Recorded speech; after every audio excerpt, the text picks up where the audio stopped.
Hello, this is BloggyBoon, and it's time for another BloggyBoon. It's definitely been a while since I've done a little blog thing, mainly because the second semester of university has been a slightly difficult one in terms of assignments, things that need to be done, and other stuff that I could go on forever about, but I shan't because we are nearing the end of the second semester and the first year, which is incredibly scary, but at the same time really relaxing as well to realise that, I've managed to make it this far, and that I'm going into the second year, hopefully. The main thing that I wanted to talk about is nothing to do with university, but actually, as you can tell by the title, I want to talk about Smash Brothers.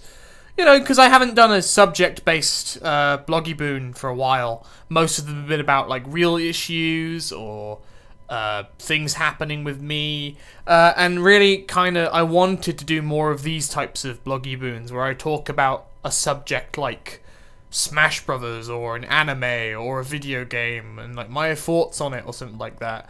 I kind of want to do a Blue Exorcist one, but I was kind of going to leave it open to maybe invite a guest or someone over, because I want someone else's opinion on it as well, because I'd like that kind of dynamic. But more importantly, I reached 100 subscribers, which I know isn't a huge number nowadays in YouTube, but it means I'm in the 3 digits club now, which is pretty nice. And you've probably heard so many people do this when they reach subscriber limits and stuff. They thank their fans or the people who follow them, and that's true. I want to thank people who have subscribed to me, because people who create stuff, the audience is their lifeblood.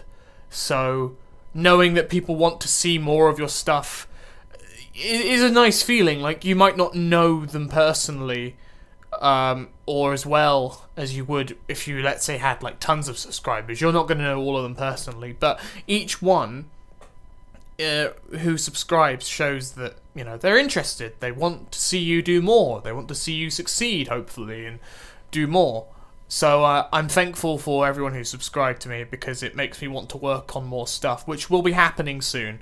Once I get more important real life stuff out of the way, I will try and make a few more voice acting things, a few more TF2 ones, because those are quite popular, and then maybe some anime ones, maybe more horror-y in there somewhere.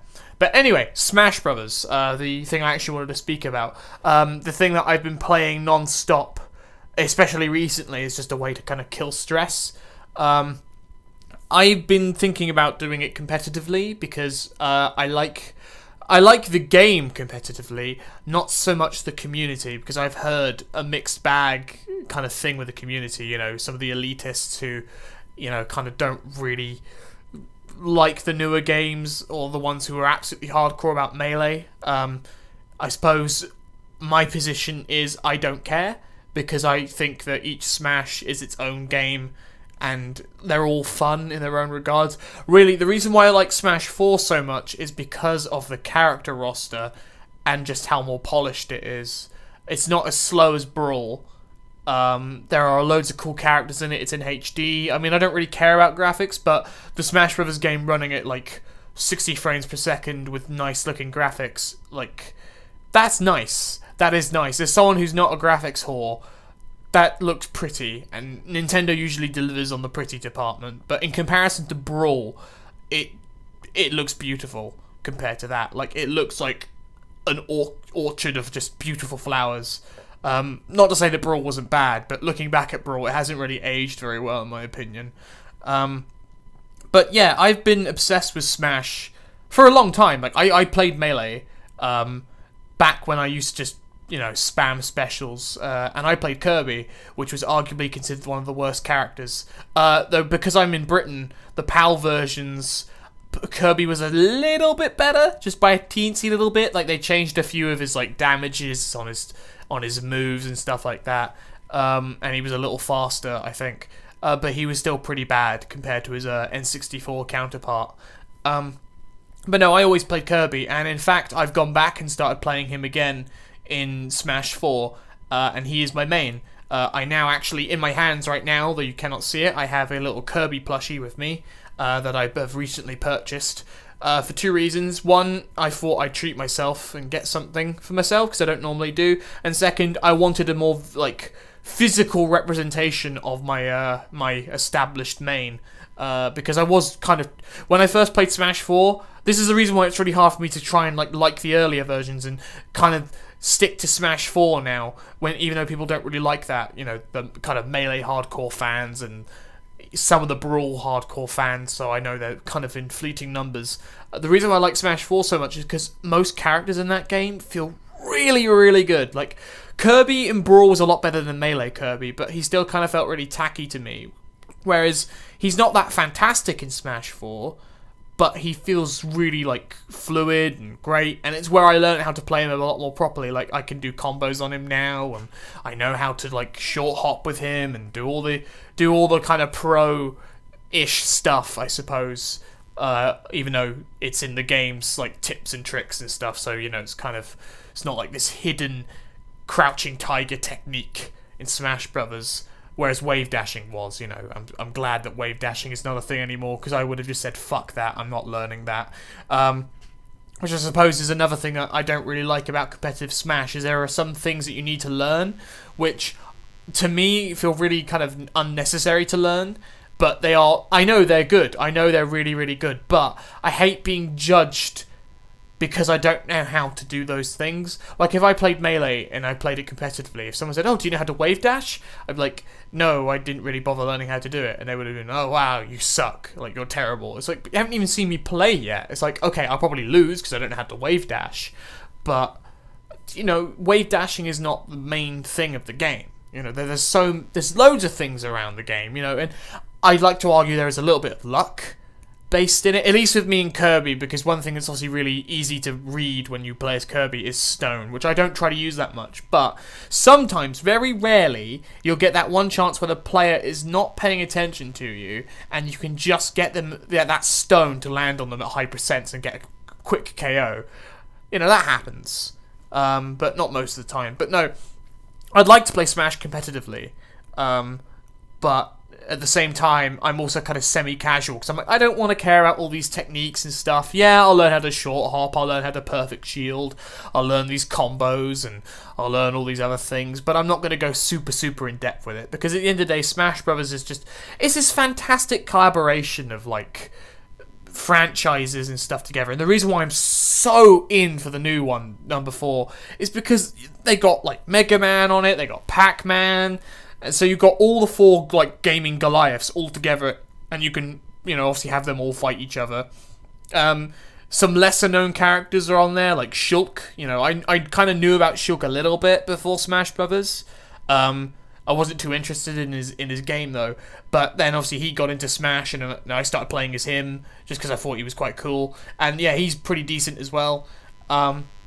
Because of Fire Emblem Awakening, you know, they got in. They were incredibly popular. Thanks because Fire Emblem was now popular, they got in, and Robin got in. And I know people hate Lucina, but I can't hate Lucina because I guess she's kind of what you'd call my waifu, I suppose. I'm gonna try and pick her up maybe as a secondary, because I just kind of, that's the thing with me. I don't really pick the character based on how good they are. I pick them because I like them. I mean, I found out that Kirby's actually quite decent. He's got a lot of good combos and mix-ups and stuff like that, which is why, and he suits my playstyle. But that was by luck. I picked him because I like Kirby. The same goes for Lucina. I might just pick Lucina because I like Lucina. I just do that. I just pick characters I like, and then I just learn them. Whereas some people go, oh, Rosalina, Diddy Kong, Sonic, Sheik, you know, they're the top tier. I'll learn them so I have a higher chance of winning. But no, I just pick who I want. It's the same in other games like Dota, for example, and TF2. Really, if you're playing competitively in that, you should pick things that would work in your team, and that would actually connect. And I do that sometimes, especially on Dota, because of how idiotic some of the people in that game are, and you kind of feel like you have to play a role that's going to keep all the dumbasses alive. But sometimes I'll sit there and go, you know what? I know I shouldn't be playing this hero like that, but I kind of want to. It's like with the one hero that I play in that is called Abaddon, and he's meant to be a support, but he can kind of become a carry. And sometimes I have this urge in me where I'm like, I just want to play him as a carry, just to have some silly fun. And that's the same with Smash Brothers, really. Is that sometimes now that I play it on 1v1 for glory, or I want to go into tournaments, sometimes I just sit there and go, yeah, I could pick like Mario or Sonic or someone who's up on the tier list, but you know what? There's this blue-haired fella who's fighting for his friends over there. I think I'll pick him because he's pretty manly and strong, and he's preparing himself. I'll play as him. And to my surprise, I enjoy them. And I play them, and then I just keep playing them, and then I find out that, yeah, you can win as those characters. They're not completely shit. Which is kind of why, for me with Smash Brothers, I feel like I'm that guy who kind of sits in the corner, is just kind of giggling, like with his Kirby plushie, just going, oh, this is so much fun, look at all these cool characters, whilst everybody else is like ripping each other to shreds, like, no, this character's better than that character, and that character's better than that character, fuck you. And I'm just like, hey guys, look, I just used some blue flames on this Ike guy and killed everyone. I'm amazing. Or, even so, I'll pick like Donkey Kong and just try and play him, because apparently he's the worst character. Or Ganondorf, and I'll be an arsehole, and I'll do the thing where you side B off the edge and suicide somebody, because that never gets old. And if you're practicing with bots, they always fall for that, which makes me just laugh every single time.